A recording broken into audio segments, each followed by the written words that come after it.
السلام عليكم.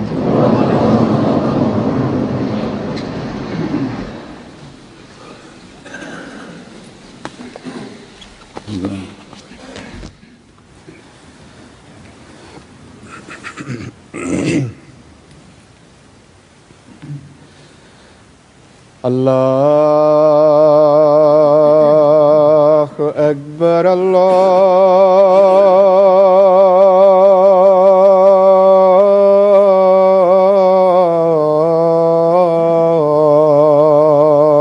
أكبر الله أكبر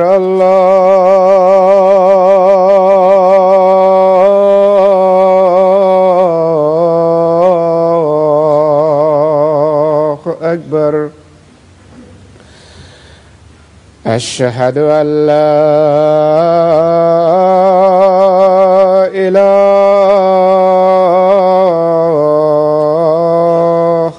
إلا الله. أشهد أن لا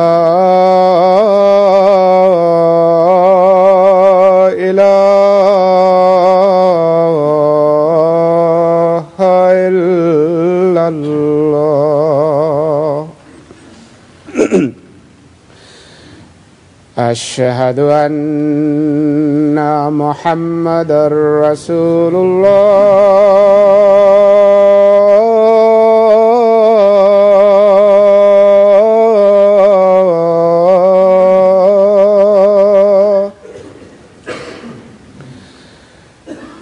أشهد أن محمدًا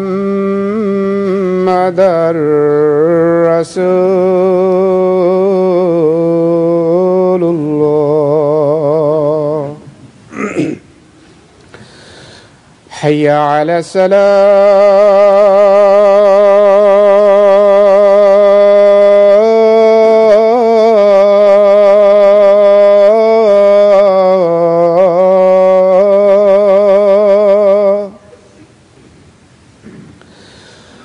حي على الصلاة.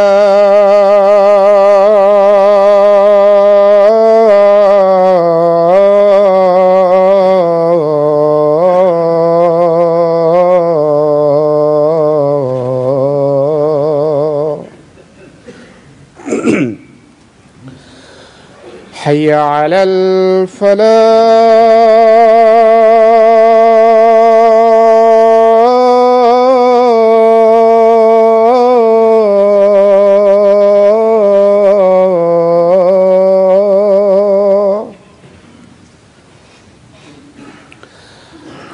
حي على الفلاح.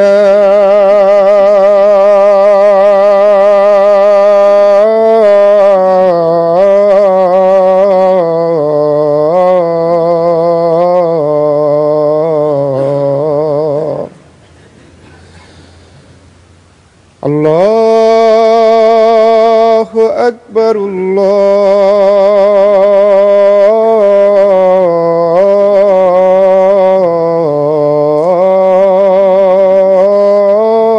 الله أكبر. لا إله إلا الله.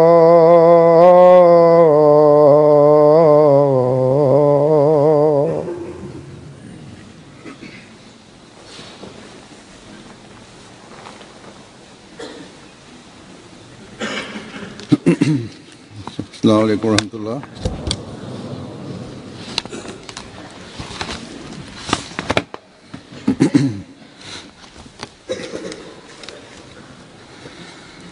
أشهد أن لا إله إلا الله وحده لا شريك له وأشهد أن محمدًا عبده ورسوله. أما بعد فأعوذ بالله من الشيطان الرجيم. بسم الله الرحمن الرحمن الرحيم الحمد لله رب العالمين الرحمن الرحيم مالك يوم الدين إياك نعبد وإياك نستعين اهدنا الصراط المستقيم صراط الذين أنعمت عليهم غير المغضوب عليهم ولا الضالين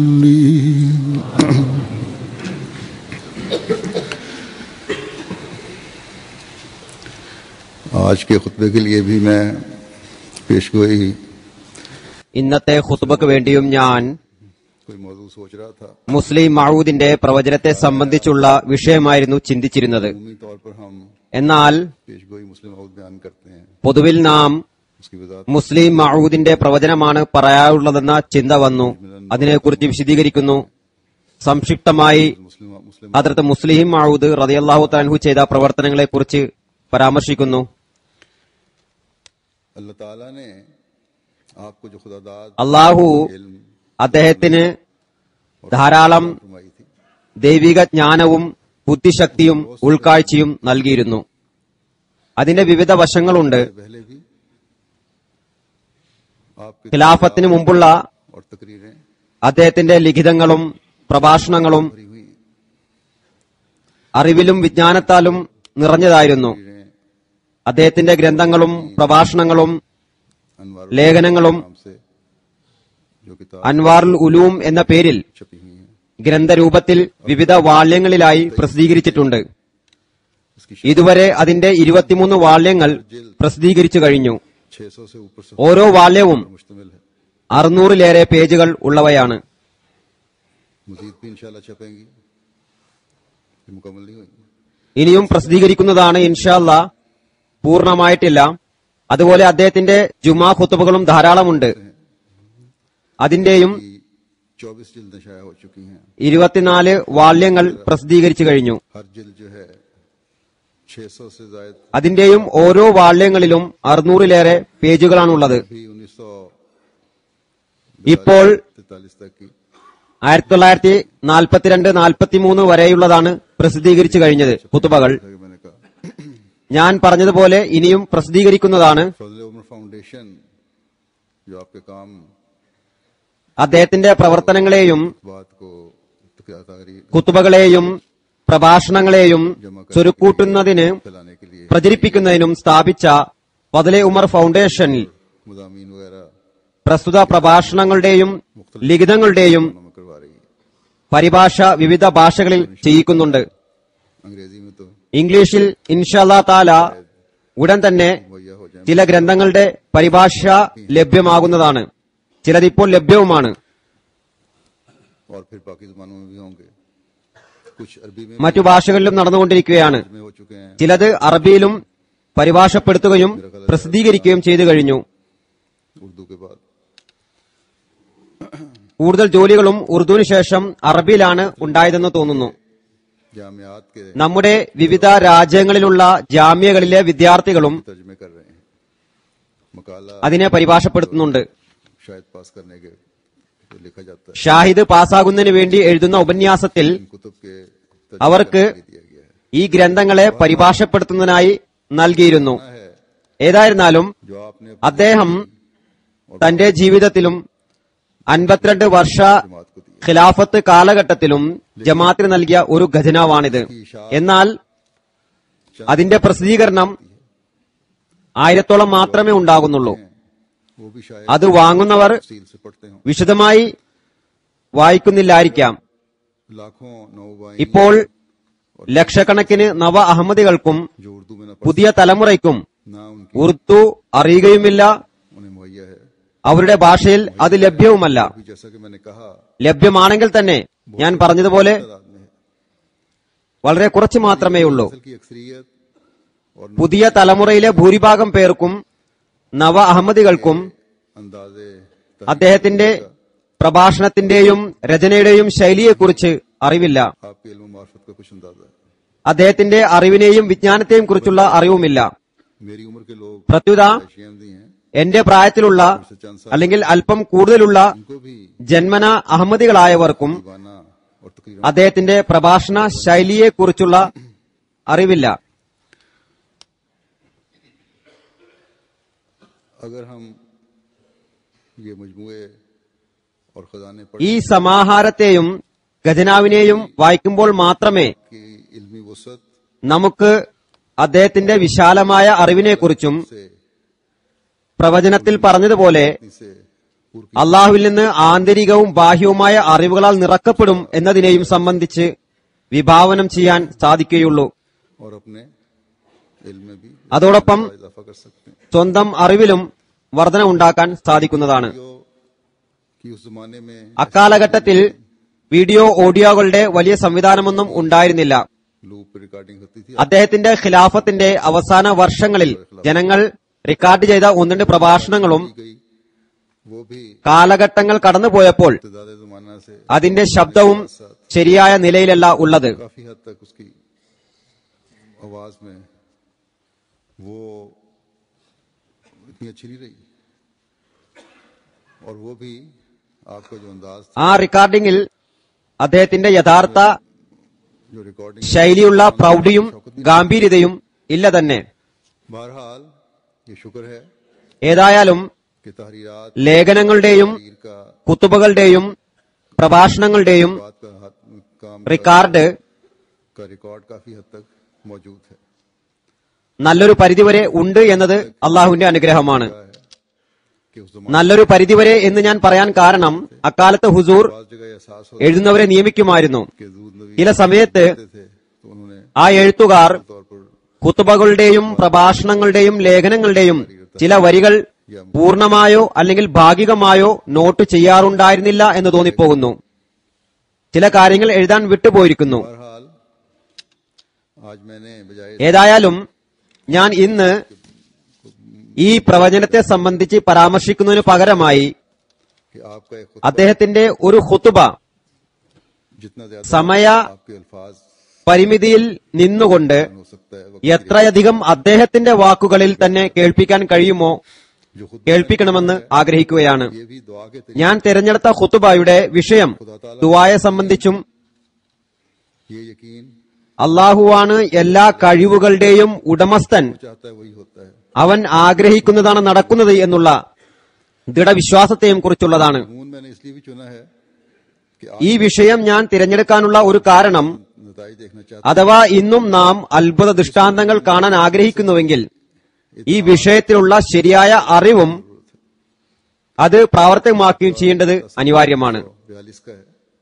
ഈ ഖുതുബ 1942 ഏപ്രിൽ 10 इस तरह फरमाया അതിൽ അദ്ദേഹം പറയുന്നു, अब आपको ഞാൻ की तरफ तवज्जो दिलाई ജനങ്ങളെ നിരന്തരമായി ദുആയിലേക്ക് ശ്രദ്ധ ക്ഷണിക്കുകയുണ്ടായി. की तरफ से रुके और ഇപ്പോൾ സുഹൃത്തുക്കളിൽ നിന്നും ലഭിക്കുന്ന കത്തുകളിൽ നിന്നും മനസ്സിലാകുന്നത് कि जमात के एक हिस्से में ജമാഅത്തിലെ ഒരു വിഭാഗത്തിൽ फितन के വർത്തമാന കാലഘട്ടത്തിലെ കലഹങ്ങളെക്കുറിച്ചുള്ള ദുആയെക്കുറിച്ചുണ്ട് എന്നാണ്. हिस्से की दुआ काफी नहीं എന്നാൽ ഒരു വിഭാഗത്തിന്റെ മാത്രം ദുആ മതിയാവുന്നതല്ല.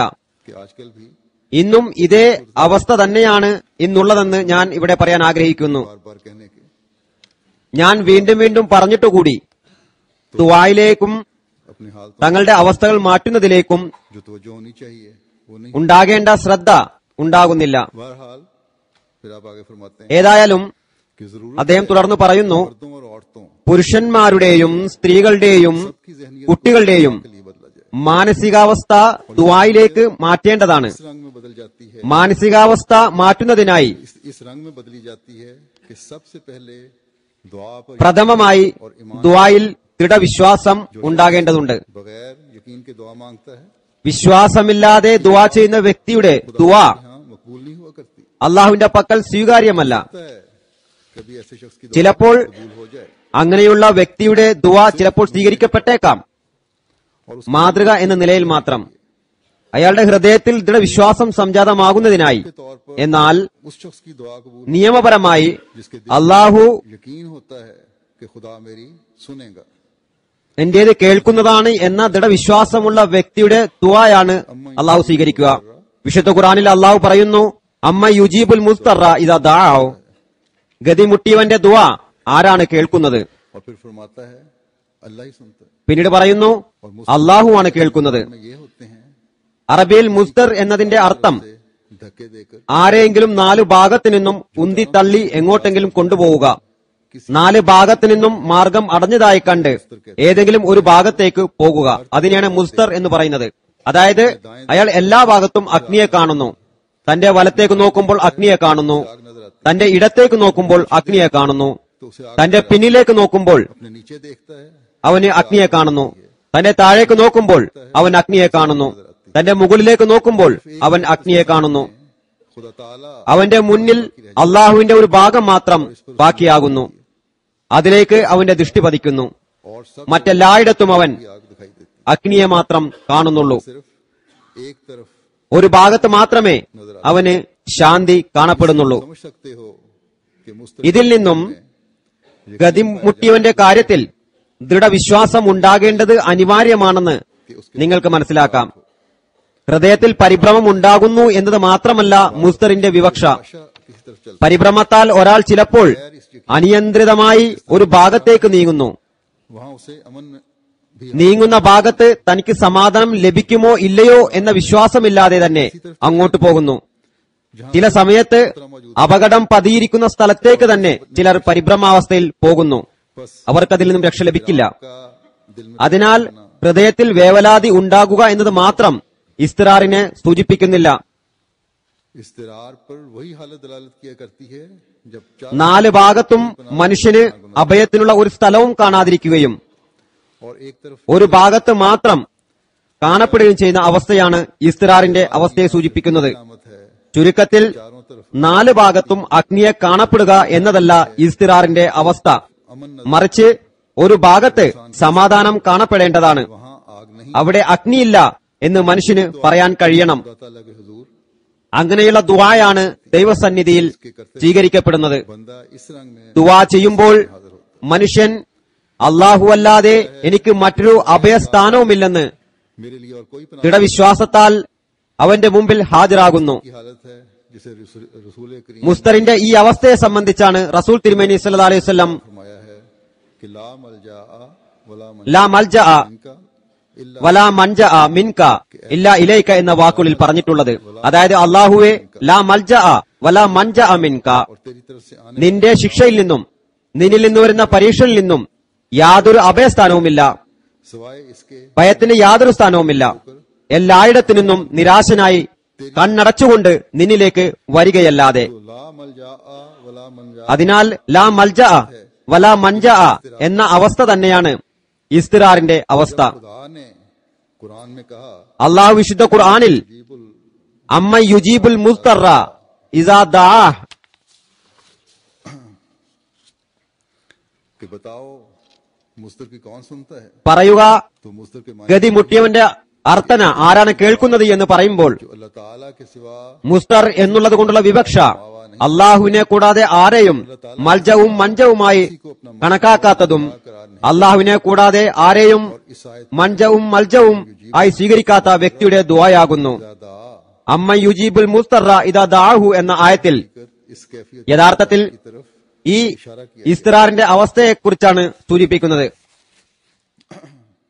मुस्तर के लफ्ज पर ये മുസ്തർ എന്ന പദത്തെക്കുറിച്ച് शायद की वजाहत करने അറിവിന്റെ വെളിച്ചം നൽകുകയും വിശദീകരിക്കുകയും ചെയ്തതിനു ശേഷം जो അദ്ദേഹം था तकरीर का तरीका തന്റെ പ്രഭാഷണ ശൈലി അനുസരിച്ച് के मुख्तलिफ जरूरतों और हालतों का जिक्र फरमाया। മുസ്തറിന്റെ വിവിധ അവസ്ഥകളെയും രൂപങ്ങളെയും കുറിച്ച് പരാമർശിച്ചുകൊണ്ട് ഉദാഹരണങ്ങളും സംഭവങ്ങളും സമർപ്പിക്കുകയുണ്ടായി. അദ്ദേഹത്തിന്റെ എല്ലാ പ്രഭാഷണങ്ങളും ഉദാഹരണങ്ങളാലും സംഭവങ്ങളെല്ലാം നിറഞ്ഞതായിരുന്നു. അദ്ദേഹം പറയുന്നു, ലോകത്ത് പലതരത്തിലുള്ള ഇസ്തിറാറുകളുണ്ട്. അതുകൊണ്ടാണ് ഇവിടെ അൽ മുസ്തർ എന്ന പദം ഉപയോഗിച്ചിരിക്കുന്നത്. അതിന്റെ അർത്ഥം സർവ്വവിധത്തിലുള്ള മുസ്തറിന്റേതുമാണ്. ലോകത്ത് ചിലർ മുസ്തറാകുന്നു. और गो हकीकतन अल्लाह ताला അള്ളാഹുവാണ് യഥാർത്ഥത്തിൽ എല്ലാ ഗതിമുട്ടിയവന്റെയും പ്രതിവിധി. नाम के मतहत എന്നാൽ അവനാൽ നൽകപ്പെട്ട അനുഗ്രഹത്താൽ ഒരു വ്യക്തിക്ക് അയാളുടെ ഇസ്തിറാറിനെ മാറ്റാനുള്ള കഴിവുണ്ടാകുന്നു. एक गरीब आदमी है, ഉദാഹരണമായി ദരിദ്രനായ ഒരു വ്യക്തി, उसे नजर नहीं आता അയാളുടെ വസ്ത്രങ്ങൾ കീറിപ്പോകുന്നു. പുതിയ വസ്ത്രങ്ങൾ എങ്ങനെ ഉണ്ടാക്കുമെന്നതിന് യാതൊരു മാർഗവും കാണുന്നില്ല. ഒരു ധനികനായ വ്യക്തി ചിലപ്പോൾ ഹിന്ദുവാകാം, സിഖാകാം, പാർസിയാകാം, നിരീശ്വരവാദിയാകാം, ആരുമാകാം. അയാൾക്ക് വസ്ത്രങ്ങൾ ഉണ്ടായി കൊടുക്കുന്നു. कि अब गो हमारे यकीन के मुताबिक ഞാനിവിടെ ചില കാര്യങ്ങൾ സംക്ഷിപ്തമാക്കുകയാണ്, കാരണം ഖുത്ബ വളരെ ദൈർഘ്യമേറിയതാണ്. काफी लंबा था ये तो। फरमाया कि अब गो हमारे यकीन के मुताबिक പറയുന്നു, നമ്മുടെ ദൃഢവിശ്വാസം അനുസരിച്ച് അള്ളാഹു തന്നെയായിരിക്കും ഈ ധനിക വ്യക്തിയുടെ ഹൃദയത്തിൽ അയാൾക്ക് വസ്ത്രം ഉണ്ടാക്കി കൊടുക്കണം എന്ന ചിന്തയിട്ടത്. नहीं होता। എന്നാൽ പരിപൂർണ വിശ്വാസിയല്ലാത്തവർ മനസ്സിലാക്കുന്നത് ഈ ഗതികേടിന്റെ അവസ്ഥയിൽ ഇന്ന വ്യക്തി ഉപകാരപ്പെട്ടു എന്നാണ്. എന്നാൽ വസ്ത്രങ്ങളുടെ ജോഡി ഉണ്ടാക്കി കൊടുക്കപ്പെട്ട വ്യക്തി ഭക്ഷണ പാനീയങ്ങൾ പോലും നിഷേധിക്കപ്പെടുന്ന രോഗത്തിൽ അകപ്പെടുമ്പോൾ, വെള്ളം പോലും ദഹിക്കാതെ മുഴുവൻ ആരോഗ്യവും चल फिर അവതാളത്തിലാകുമ്പോൾ, ചലിക്കാൻ പോലും കഴിയാതെ വരുമ്പോൾ उसकी मदद ആ ധനികനായ വ്യക്തിക്ക് അയാളെ സഹായിക്കാൻ കഴിയില്ല. डॉक्टर हो ആ അവസ്ഥയിൽ നല്ല യോഗ്യനായ, ദയാലുവായ, കാരുണ്യവാനായ വൈദ്യൻ അയാളെ കാണുകയാണെങ്കിൽ कि तुम्हें ചികിത്സക്കായി ചിലവഴിക്കാൻ നിന്റെ കയ്യിൽ പൈസ ഇല്ലെങ്കിൽ मैं तुम्हें मुफ्त സൗജന്യമായി മരുന്ന് തരാൻ ഞാൻ തയ്യാറാണ് എന്ന് പറഞ്ഞ് അയാളെ സഹായിക്കാൻ സാധിക്കുന്നതാണ്. इकरार की हालत में अमीर उसे काम नहीं ഈ ഗതികേടിന്റെ അവസ്ഥയിൽ ധനിക വ്യക്തി അയാൾക്ക് ഉപകരിച്ചില്ല, മറിച്ച് വൈദ്യനാണ് ഉപകാരിയായത്. कि उस पर कोई ചിലപ്പോൾ ഒരാൾക്കെതിരെ കേസുണ്ടാകുന്നു. उसका दुश्मन जबरदस्त നിരപരാധിയായിരിക്കും, അയാളുടെ എതിരാളി ശക്തനായിരിക്കും. किसी मकद ഏതെങ്കിലും കാര്യത്തിൽ കോപിഷ്ഠനായി അയാൾക്കെതിരിൽ കേസ് കൊടുത്ത് അയാളെ अब उसे കോടതിയിലേക്ക് എത്തിക്കുന്നു. ठीक है न അയാൾക്കാണെങ്കിൽ ഒരു വക്കീലിനെ ഏർപ്പെടുത്തുന്നതിനുള്ള സാഹചര്യവുമില്ല, സ്വയം കേസ് നടത്തുന്നതിനുള്ള യോഗ്യതയുമില്ല. आखिर कोई എന്ത് ചെയ്യണമെന്ന് ഓർത്ത് അത്ഭുതപ്പെടുന്നു. അവസാനം ഒരു കാരുണ്യവാനായ വക്കീലിനെ അയാൾക്ക് ലഭിക്കുന്നു. യാതൊരു ഫീസുമില്ലാതെ നിങ്ങൾക്ക് വേണ്ടി കേസ് വാദിക്കാൻ തയ്യാറാണെന്ന് പറയുന്നു. और कोई ആ അവസരത്തിൽ सिर्फ वकील उसके काम आया। വക്കീലല്ലാതെ മറ്റാരും തന്നെ ഉപകാരപ്പെടുന്നതല്ല. एक मिसाल दी, അതുപോലെ കൃഷിക്കാരന്റെ ഒരു ഉദാഹരണം നൽകുന്നു. मिसाल दी है, फिर आके फरमाते हैं कि तो एक പിന്നീട് പറയുന്നു, सिर्फ इस्तिरारों में ഒരു വ്യക്തിയുടെ വ്യത്യസ്ത ഗതികേടിന്റെ അവസ്ഥയിൽ വ്യത്യസ്ത ആളുകൾ ഉപകാരപ്പെടുന്നു. अल्लाह ताला फरमाता है എന്നാൽ അള്ളാഹു പറയുന്നു, അമ്പ യുജീബുൽ മുസ്തറ ഇദാ ദഅാഹു, मुस्तर जिसके लिए कोई നിബന്ധനകളില്ലാതെ എല്ലാ ഗതിമുട്ടിയവന്റെയും അവസ്ഥയിൽ था वो भूखा हो, नंगा हो, വിശക്കുന്നവനോ നഗ്നനോ ദാഹിക്കുന്നവനോ രോഗിയോ उठाया जा रहा हो, ഭാരം വഹിക്കുന്നവനോ എങ്ങനെയുള്ള ഗതികേടുമായി കൊള്ളട്ടെ, पूरा करने वाली എല്ലാ ആവശ്യങ്ങളെയും പൂർത്തീകരിക്കുന്ന അസ്തിത്വം അള്ളാഹുവിന്റേത് മാത്രമാകുന്നു.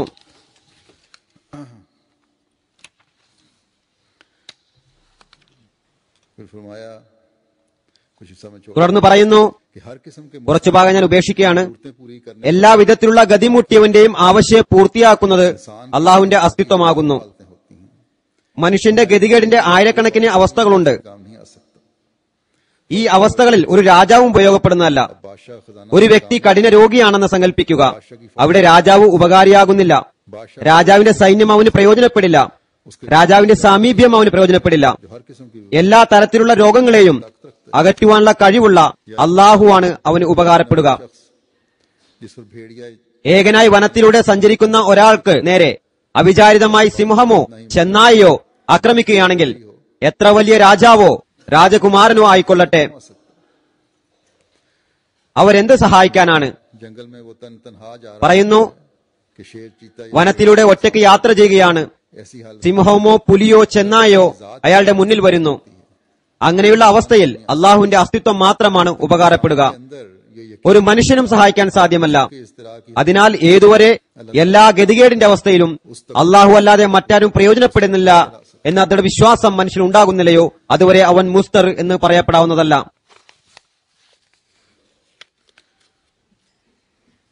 ये उस जमाने की बात है जब ഇത് इंडिया पाकिस्तान इकट्ठे थे और ഇന്ത്യയും പാകിസ്ഥാനും ഒന്നായിരുന്ന കാലത്തെ കാര്യമാണ്. उसकी एक मिसाल देते हुए फरमाते അന്ന് ഇന്ത്യക്ക് മേൽ ബ്രിട്ടീഷ് ഭരണമായിരുന്നു. അതിന്റെ ഒരു ഉദാഹരണം നൽകിക്കൊണ്ട് പറയുന്നു, ബ്രിട്ടീഷുകാരുടെ കീഴിലും ഇന്ത്യയിൽ ധാരാളം ഭീരുക്കളായ സമുദായങ്ങളുണ്ട്. सिर्फ इतना कह दिया എന്നാൽ ബ്രിട്ടീഷുകാർക്ക് അവരെ ധൈര്യശാലി ആക്കി മാറ്റാൻ സാധിച്ചില്ല. അവരെ സൈന്യത്തിൽ എടുക്കരുത് എന്ന് മാത്രം പറഞ്ഞു. അങ്ങനെ അത് അവരുടെ പുരോഗതിക്ക് കാരണമാകുന്നതിന് പകരം അവർ വീണുകിടന്ന गिरे हुए थे। അതേ ഭീരുത്വത്തിന്റെ പടുകുഴിയിൽ തന്നെ അവരെ വീഴ്ത്തിയിട്ടു. എന്നാൽ അള്ളാഹുവിന്റെ അസ്തിത്വത്തെ നോക്കുക.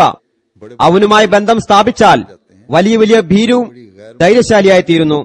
വലിയ വലിയ അപരിഷ്കൃത സമുദായങ്ങൾ പരിഷ്കൃത സമുദായങ്ങളായി മാറുന്നു. പറയുന്നു, അള്ളാഹു ആർക്കാണോ പുരോഗതി നൽകുന്നത് അവരുടെ അവസ്ഥ തന്നെ മാറ്റിമറിക്കുന്നു. അവരുടെ ഹൃദയം പൂർണ്ണമായി മാറുന്നു. അവരുടെ ദൗർബല്യവും ഭീരുത്വവും ഇല്ലാതാകുന്നു. ലോകം അത്ഭുതപ്പെട്ടു പോകുന്ന തരത്തിൽ അവരിൽ ശക്തിയും പ്രാപ്തിയും സംജാതമാകുന്നു. कि मुसलमानों को ही देख लो, മുസ്ലിങ്ങളുടെ ഉദാഹരണം നൽകിക്കൊണ്ട് പറയുന്നു, മുസ്ലിങ്ങളുടെ അവസ്ഥയിലേക്ക് നോക്കുക.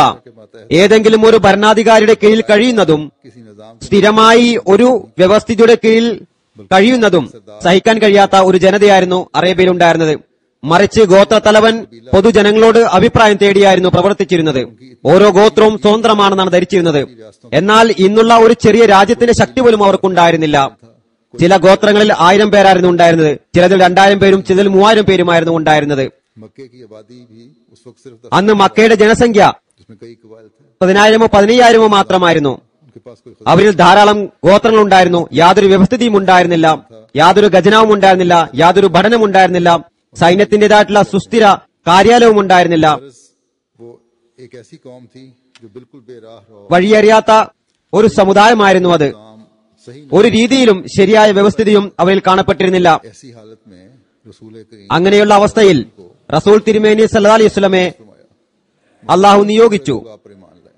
എന്നാൽ വളരെ കുറച്ചു പേരെ അദ്ദേഹത്തിൽ വിശ്വസിച്ചുള്ളൂ. मक्की जिंदगी में जो लोग പര്യവേക്ഷകരുടെ അഭിപ്രായത്തിൽ മുഴുവൻ മക്ക ജീവിത കാലഘട്ടത്തിലും മക്കയിൽ നിന്ന് ഇസ്ലാം മതം സ്വീകരിച്ചവരുടെ എണ്ണം 100-നടുത്താണ്. വളരെ കുറച്ചുപേർ മാത്രമേ നബി തിരുമേനി സല്ലല്ലാഹു അലൈഹി വസല്ലമയിൽ വിശ്വസിച്ചിരുന്നുള്ളൂ. മക്കാക്കാർ ഒന്നാമതായി ഭൗതികതയിൽ വളരെ തുച്ഛരായിരുന്നു.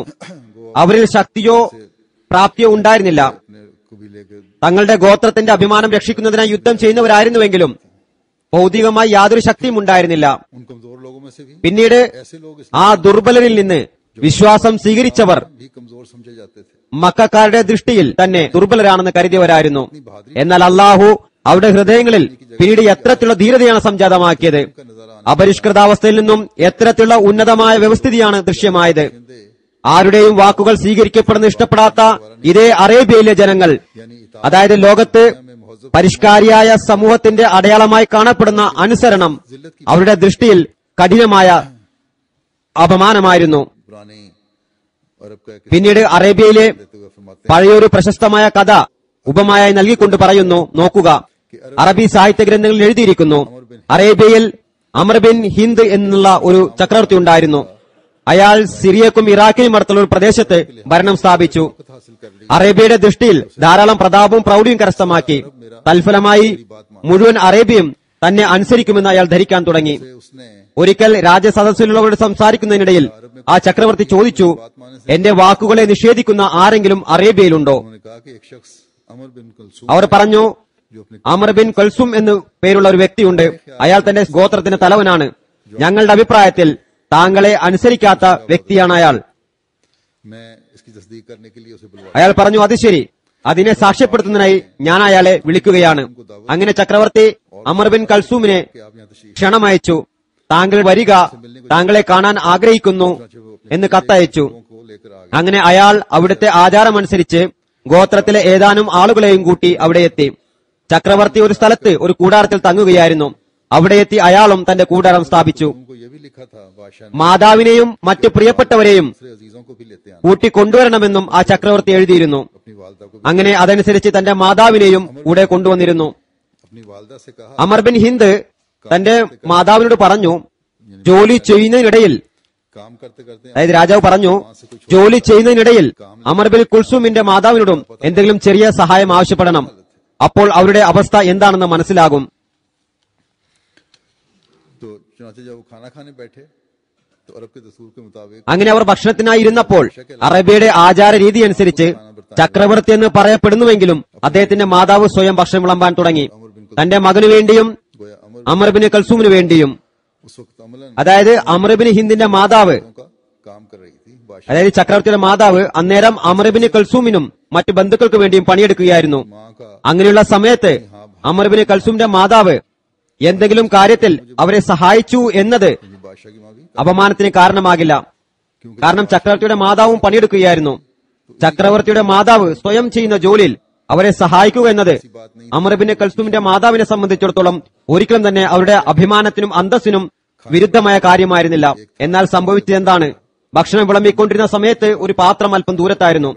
അമർബിൻ ഹിന്ദിന്റെ മാതാവ് ഭക്ഷണം വിളമ്പുന്നതിനിടയിൽ അവരോട് പറഞ്ഞു, जरा वो थाल तो सरका कर इधर कर देना, സഹോദരി, ആ പാത്രം അല്പം ഇങ്ങോട്ട് നീക്കിത്തരിക. ज्यादा उससे काम ले सकते। ഇതിനേക്കാൾ കൂടുതൽ പണി പറയാനുള്ള ധൈര്യം അവരിൽ ഉണ്ടായിരുന്നില്ല. तारीखों में लिखा है എന്നാൽ ചരിത്രത്തിൽ രേഖപ്പെട്ട് കിടക്കുന്നു, रसूम की അവർ अरब അറേബ്യൻ ഗോത്രത്തിലെ തലവന്റെ മാതാവിനോട് ഇപ്രകാരം പറഞ്ഞപ്പോൾ അവർ എഴുന്നേറ്റ് നിന്നുകൊണ്ട് माँ खड़ी हो गई और उसने जोर से पुकारना शुरू कर दिया कि ओ ഉച്ചത്തിൽ, रसूम, ഓ ഇബ്നു കൽസൂം, നിന്റെ മാതാവ് അപമാനിതയാക്കപ്പെട്ടിരിക്കുന്നു. बादशाह के साथ खाना खा रहा അമ്മ ഇബ്നു കുൽസൂം അന്നേരം ചക്രവർത്തിയോടൊപ്പം ഭക്ഷണം കഴിക്കുകയായിരുന്നു. खाना खाने की वजह से उसने तलवार अपनी एक ഭക്ഷണം കഴിക്കുകയായിരുന്ന കാരണത്താൽ വാള് ഒരു ഭാഗത്ത് തൂക്കിയിട്ടിരിക്കുകയായിരുന്നു. തന്റെ മാതാവിന്റെ ശബ്ദം കേട്ടപ്പോൾ എന്ത് അപമാനമാണ് ഉണ്ടായതെന്ന് മാതാവിന്റെ അടുത്ത് നിന്ന് ചോദിച്ചില്ല. इधर उधर देखने പരിഭ്രമിച്ചുകൊണ്ട് എഴുന്നേറ്റ് നിന്നു. കൂടാരത്തിൽ അങ്ങോട്ടും ഇങ്ങോട്ടും നോക്കാൻ തുടങ്ങി. में बादशाह की तलवार लटक रही थी। കൂടാരത്തിൽ ചക്രവർത്തിയുടെ വാള് തൂങ്ങിക്കിടക്കുന്നുണ്ടായിരുന്നു. അയാൾ ചാടി ഉറയിൽ നിന്നും വാൾ പുറത്തെടുത്തുകൊണ്ട് ചക്രവർത്തിയെ വധിക്കുകയുണ്ടായി. പിന്നീട് പുറത്തിറങ്ങി തന്റെ ഗോത്രക്കാരോട് പറഞ്ഞു, ചക്രവർത്തിയുടെ എല്ലാ സമ്പത്തുകളും കൊള്ളയടിച്ചുകൊള്ളുക. बर्दाश्त नहीं कर सकते, ചുരുക്കത്തിൽ लेकिन അറബികൾ ആരെങ്കിലും അനുസരിക്കുന്നത് സഹിച്ചിരുന്നില്ല. എന്നാൽ ഇതേ അറേബ്യൻ സമൂഹത്തിന്റെ ഹൃദയത്തെ वसल्लम के जमाने में മുഹമ്മദ് റസൂലുള്ളാഹി സ്വല്ലല്ലാഹു അലൈഹി വസല്ലമയുടെ കാലത്ത് അള്ളാഹു എങ്ങനെയാണ് മാറ്റിയതെന്ന് നോക്കുക. और पढ़े लिखे और അതേ അറേബ്യൻ സമുദായത്തിലെ ഒരു ബോധവാനായ വിവേകിയായ ബഹുമാന്യനായ വ്യക്തി ഹദരത്ത് അബ്ദുല്ലാഹിബ്നു മസൂദ് ഇടനാഴിയിലൂടെ കടന്നു പോവുകയായിരുന്നു. റസൂൽ തിരുമേനി സല്ലല്ലാഹു അലൈഹി വസല്ലം പള്ളിയിൽ ഉപദേശ പ്രസംഗം നടത്തുകയായിരുന്നു.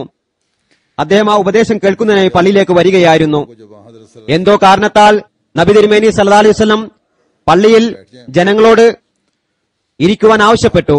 रस्ते में थे, जा रहे थे, ഇടനാഴിയിലൂടെ നീങ്ങിക്കൊണ്ടിരുന്ന അദ്ദേഹം आपने आवाज सुनी, आप भी बैठ ഈ ശബ്ദം കേട്ടപ്പോൾ അവിടെ തന്നെ ഇരുന്നു. और बच्चों की तरह घिसर घिसर कर उन्होंने मस्जिद പിന്നീട് കുട്ടികളെ പോലെ ഇഴഞ്ഞിഴഞ്ഞ് പള്ളിയിലേക്ക് നീങ്ങാൻ തുടങ്ങി. कोई दोस्त जो पास से गुजरा, അതിലൂടെ കടന്നുപോയൊരു സുഹൃത്ത് പറഞ്ഞു, അബ്ദുല്ലാഹിബ്നു മസൂദ്, നിങ്ങൾ എന്ത് തമാശയാണ് ഈ കാണിക്കുന്നത്? कि जमीन पर बैठे बैठे चल रहे हो, താഴെ ഇരുന്ന് നിരങ്ങുകയാണോ? നേരെ ചൊവ്വെ എന്തുകൊണ്ട് നടക്കുന്നില്ല? അദ്ദേഹം പറഞ്ഞു, യഥാർത്ഥത്തിൽ ഞാൻ മുഹമ്മദ് റസൂലുള്ളാഹി സ്വല്ലല്ലാഹു അലൈഹി വസല്ലമയുടെ ഇരിക്കുക എന്ന ശബ്ദം കേട്ടു. कि मुझे क्या ഞാൻ മനസ്സിൽ ചിന്തിച്ചു, അവിടം വരെ ജീവനോടെ എത്തുമോ എന്ന് എനിക്കറിയില്ല.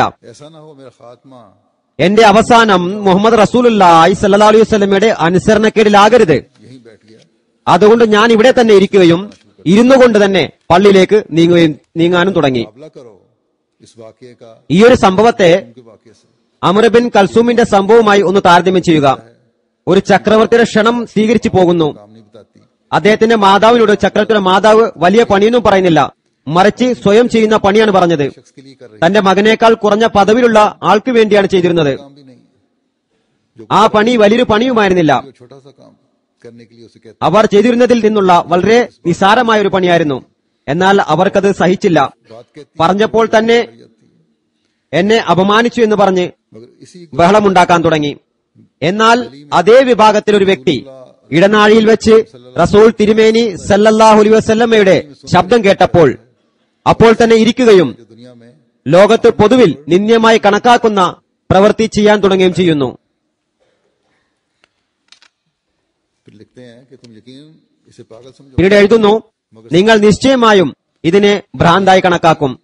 എന്നാൽ സഹാബാക്കൾ മുഹമ്മദ് സല്ലല്ലാഹു അലൈഹി വസല്ലമയുടെ അനുസരണത്തിൽ സ്വയം തങ്ങളെ ഭ്രാന്തർ എന്ന് പറഞ്ഞിരുന്നു. क्योंकि वो समझते थे कि मोहम्मद सल्लल्लाहु अलैहि वसल्लम കാരണം മുഹമ്മദ് നബി സല്ലല്ലാഹു അലൈഹി വസല്ലമയുടെ അനുസരണം അള്ളാഹുവിന്റെ അനുസരണമാണെന്ന് അവർ മനസ്സിലാക്കിയിരുന്നു. के वो लिखते हैं പിന്നീട് मुस्लिम मौद മുസ്ലിം മൗദ് कि फिर എഴുതുന്നു, लड़ाई के काम, മദീനക്കാർ യുദ്ധങ്ങളിൽ വളരെ തുച്ഛരും നിസാരരുമായി കണക്കാക്കപ്പെട്ടിരുന്നു. लड़ाई के फन की നമ്മുടെ राജ്യത്ത് ചില സമുദായങ്ങൾ യുദ്ധത്തിന് യോഗ്യരല്ല എന്ന് ധരിക്കുന്നത് പോലെ मालदार थे।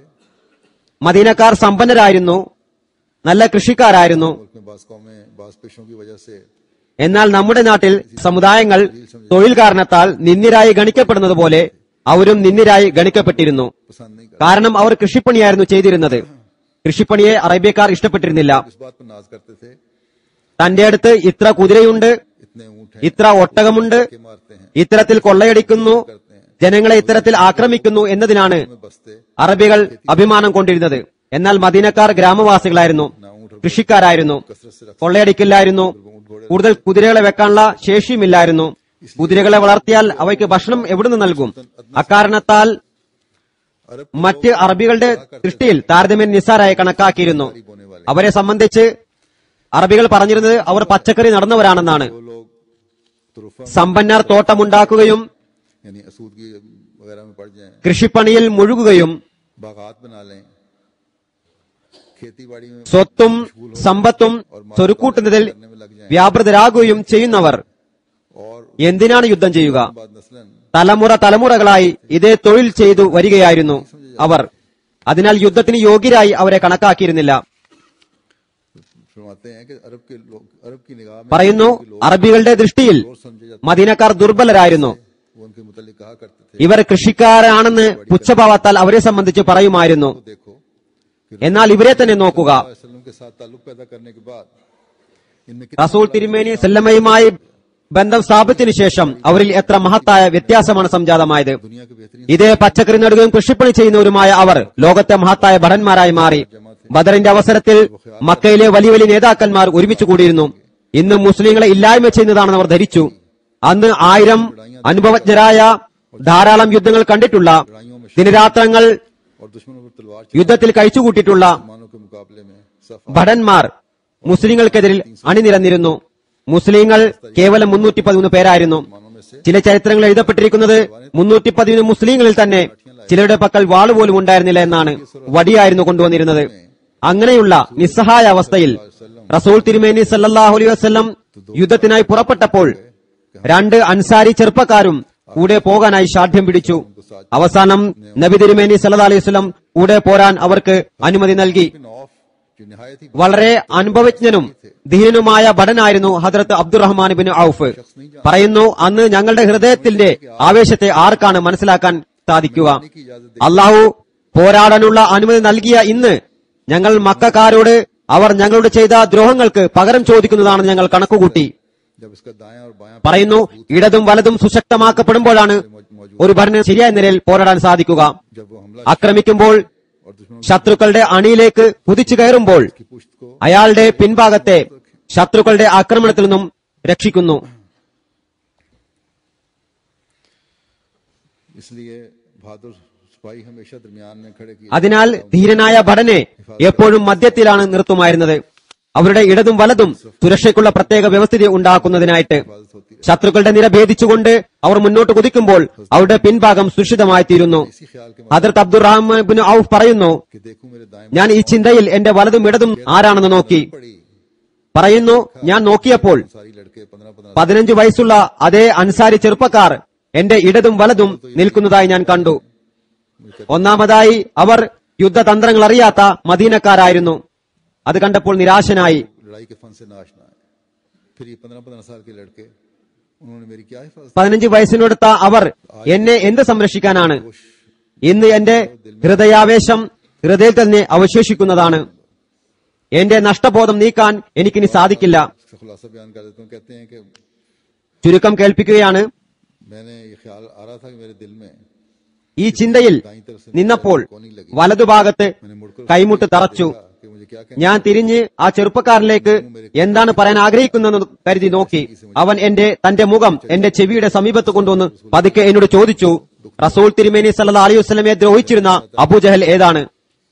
അയാളുടെ പകരം ചോദിക്കാൻ ഞാൻ ആഗ്രഹിക്കുന്നു. അതിന് മറുപടി പറയുന്നതിന് മുമ്പ് തന്നെ മറുഭാഗത്തും കൈമുട്ട് തട്ടി.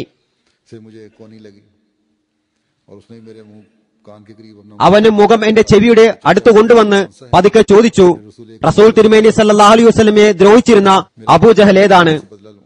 ഇന്ന് അയാളോട് പകരം ചോദിക്കാൻ ഞാൻ ആഗ്രഹിക്കുന്നു. अब कहते हैं कि मेरे दिल में ये ख्याल नहीं आया പറയുന്നു, कि अबू जहल നേതാവായ സൈന്യത്തിന് നടുക്കുള്ള വലിയ യുദ്ധവീരന്മാരുടെ അടുത്ത് നിൽക്കുന്ന कोना मश जंगजू किस्म के लोग साथ खड़े होंगे उसके कि उसको तक मैं पहुंचूं और कत्ल അബൂജഹലിനടുത്തെത്തി അയാളെ കൊല്ലാം എന്ന ചിന്ത എന്റെ മനസ്സിൽ വന്നില്ല. इशारा किया എന്നാൽ ഈ കുട്ടികളുടെ മനസ്സിൽ ആ ചിന്ത വന്നു. ഏതായാലും പറയുന്നു, ഞാൻ ചൂണ്ടിക്കാണിച്ചു. कि मैं इस नेमत को 2 പേരുടെയും ആഗ്രഹം यानी ये ഈ സൗഭാഗ്യം തനിക്ക് ലഭിക്കണമെന്നതായിരുന്നു. इनाम मुझे ही मिले कि मैं अबू जहल को कत्ल करने वाला बनूं। അബൂജഹലിനെ കൊല്ലുന്നതിനുള്ള ആ സൗഭാഗ്യം. मुस्लिम फरमाते हैं कि अब അതിലത്തെ മുസ്ലിം മൗദ് പറയുന്നു, की ये हालत थी कि वो परेशान അബ്ദുറഹ്മാൻ ഇബ്നു ഔഫിന്റെ അവസ്ഥ അസ്വസ്ഥനായിരുന്നു. എന്നാൽ ഈ രണ്ടുപേരുടെയും ഹൃദയത്തിൽ വിശ്വാസം मान बिन औफ कहते हैं തീരുമാനമുണ്ടാക്കിയിരുന്നു सवाल ने मेरे दिल पर हैरत तारी എന്ന് അദ്ദേഹത്തിന് മനസ്സിലായില്ല. हो गई। അബ്ദുറഹ്മാൻ ഇബ്നു ഔഫ് പറയുന്നു, ഇവിടെ ചോദ്യത്താൽ എന്റെ ഹൃദയത്തിൽ ഭയം ഉടലെടുത്തു. उंगली उठाकर ये അവരുടെ വിശ്വാസം കണ്ട് വളരെ അത്ഭുതം തോന്നി. അങ്ങനെ ഞാൻ വിരൽ ചൂണ്ടിക്കൊണ്ട് നിങ്ങളുടെ ചിന്ത അസാധ്യമാണെന്ന് കാണിച്ചു കൊടുക്കുന്നതിനായി അവരോട് പറഞ്ഞു, यानी दरमियान में बिल्कुल സൈന്യത്തിന്റെ മധ്യത്തിൽ जो शख्स घोड़े पर सवार है और सर से കുതിരപ്പുറത്തിരിക്കുന്ന തല മുതൽ പാദം വരെ जिसके आगे दो जर्नैल नंगी तलवार പടച്ചട്ടയണിഞ്ഞ വാളൂരി പിടിച്ചു നിൽക്കുന്ന രണ്ട് സേനാപതികളുടെ പിന്നിൽ നിൽക്കുന്ന ആളാണ് नंगी तलवार അബൂജഹൽ. और एक और मशहूर जनरल ആ സമയത്ത് അബൂജഹലിന്റെ മുന്നിൽ വാളൂരി പിടിച്ചുകൊണ്ട് ഇക്രിമയും കൂടാതെ മറ്റൊരു സേനാപതിയുമാണ് നിന്നിരുന്നത്. പറയുന്നു, और इकरमा भी कोई मामूली इंसान नहीं था। ഇക്രിമ നിസാര വ്യക്തിയായിരുന്നില്ല. അക്കാലത്തുള്ള ലോകത്തിലെ ഏറ്റവും നല്ല പടയാളികളിൽ ഒരാളായിരുന്നു. അവർ രണ്ടുപേരും അബൂജഹലിന് മുന്നിൽ ഊരിപ്പിടിച്ച വാളുമായി നിലയുറപ്പിച്ചിരിക്കുകയാണ്. അബ്ദുറഹ്മാൻ ഇബ്നു ഔഫ് പറയുന്നു, ഞാൻ വിരൽ ചൂണ്ടി കാണിച്ചുകൊണ്ട് അബൂജഹൽ ഏതാണെന്ന് പറഞ്ഞുകൊടുത്തു. इनका ख्याल कैसा അവരുടെ ചിന്ത എത്രത്തോളം അസാധ്യമാണ് എന്ന് മനസ്സിലാക്കി കൊടുക്കുകയായിരുന്നു ഉദ്ദേശം. പറയുന്നു, എന്നാൽ എന്റെ വിരൽ താഴുന്നതിന് മുമ്പ് തന്നെ പരുന്ത് പക്ഷികളെ ആക്രമിക്കുന്നത് പോലെ അവർ അവിചാരിതമായി ആക്രമിച്ചു. എന്താണ് സംഭവിച്ചതെന്ന് നിഷേധികളുടെ സൈന്യത്തിന് ബോധ്യം വരുന്നതിന് മുമ്പ് തന്നെ അവർ അബൂജഹലിനെ വെട്ടി താഴെ വീഴ്ത്തിയിരുന്നു. तो कटे हुए അവരിൽ ഒരാളുടെ കൈ മുറിഞ്ഞു പോവുകയുണ്ടായി. മുറിഞ്ഞ കൈയെ വലിച്ചെറിഞ്ഞ് വീണ്ടും മുന്നോട്ട് കുതിച്ചു. അങ്ങനെ രണ്ടുപേരും അബൂജഹലിനെ വെട്ടി വീഴ്ത്തുകയുണ്ടായി. അങ്ങനെ बेजर्नैल की लड़ी गई। ബദർ യുദ്ധം പടത്തലവൻ ഇല്ലാതെ ചെയ്യേണ്ടി വന്നു.